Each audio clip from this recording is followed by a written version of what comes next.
Good day, students. Welcome back to our subject in appraisal and assessment in the government sector. In this video lecture, our topics are the following. We will going to discuss the supervision over local assessors, and also we will tackle the code of ethics and professional conduct, and part of our discussion will be the delegation of functions by provincial assessors to the municipal assessors. So let's begin. The technical supervision of the Department of Finance. The Department of Finance, through the Bureau of Local Government Finance, shall be responsible for the supervision of the revenue operations of the local government units, with the end in view of making them less dependent on funding from the national government.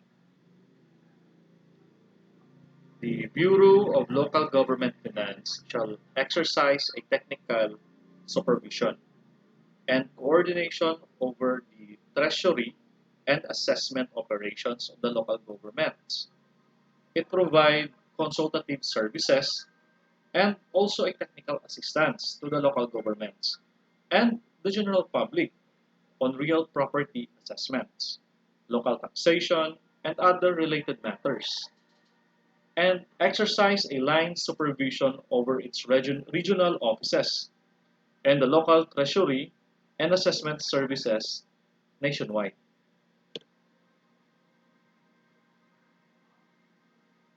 The technical supervision includes the promulgation of the necessary rules and regulations for the classification, appraisal, and assessment of real property, tax mapping, general revision of real property assessments, and also a records management pursuant to the provisions of the local government code.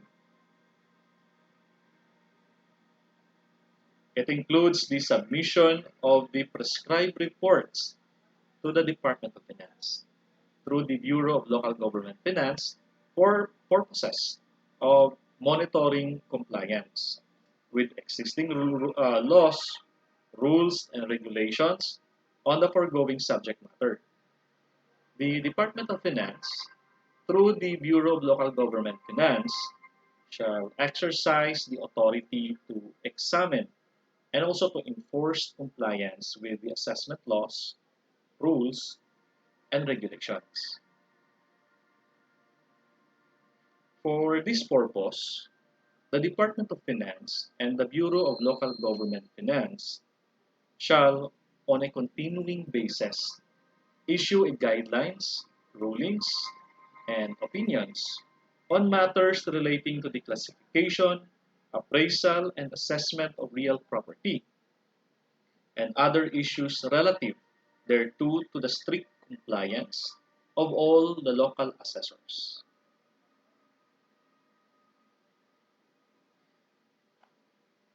The technical supervision of a provincial assessors over component city and municipal assessors.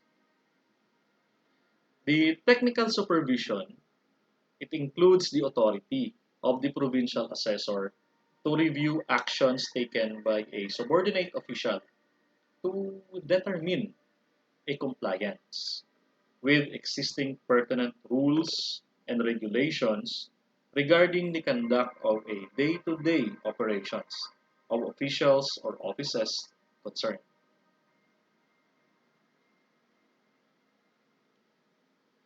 The provincial assessor, therefore, shall require the component city and a municipal assessors concerned to submit to him a assessment reports and other assessment records or forms for review and approval.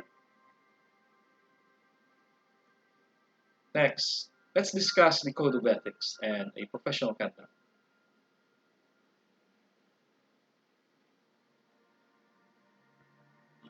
Ethics is very important in a government service.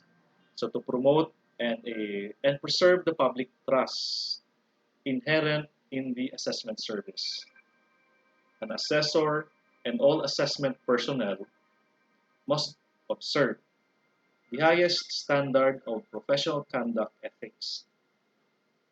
Assessors and their staff should at all times maintain a high standard of honesty and integrity, and conduct their activities in a manner not detrimental to the government, the public, and to their profession.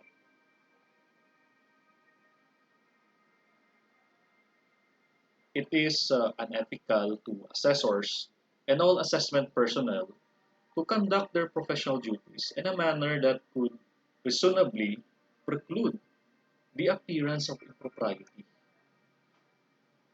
It is unethical for assessors and their staff knowingly to fail in their performance of their duties according to applicable laws or in the uniform application of such laws and regulations. It is unethical to engage in misconduct of any kind that leads to a conviction for a crime involving a fraud, a false statement, or moral turpitude. It is unethical to perform any appraisal or assessment not in compliance with assessment laws and regulations. The assessors shall ensure that any of their staff, their persons, or subordinates adhere to this code of conduct.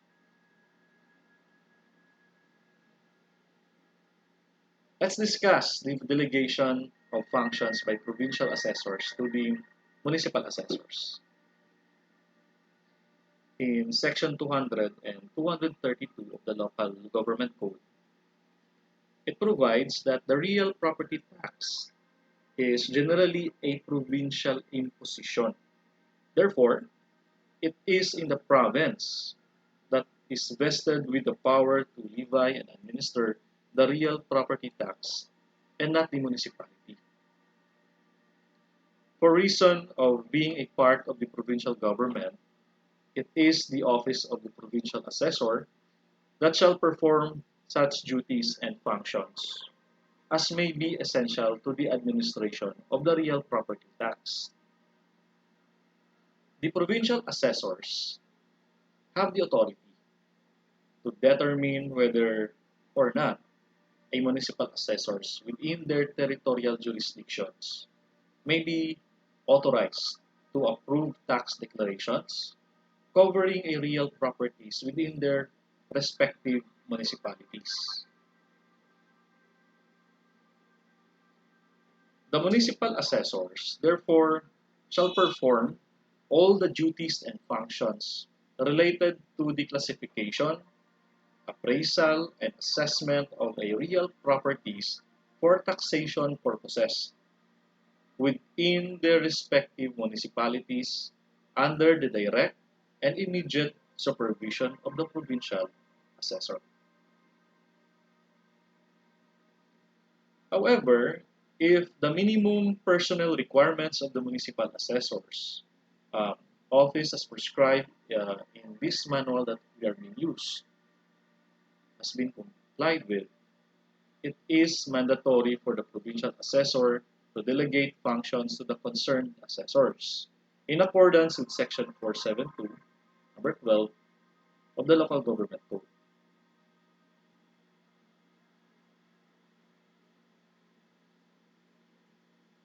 In addition, the minimum equipment and funding requirements shall be considered in the delegation of functions. The Bureau of Local Government Finance is hereby authorized to determine and certify whether a municipal assessor can qualify to be delegated with such authority on the basis of the criteria, which shall be promulgated also by the Bureau of Local Government Finance. So, our next lesson, we're going to discuss the coordination and linkages of the local assessor with officials on other local and national government agencies. So thanks again for watching, and I will see you on our next lesson.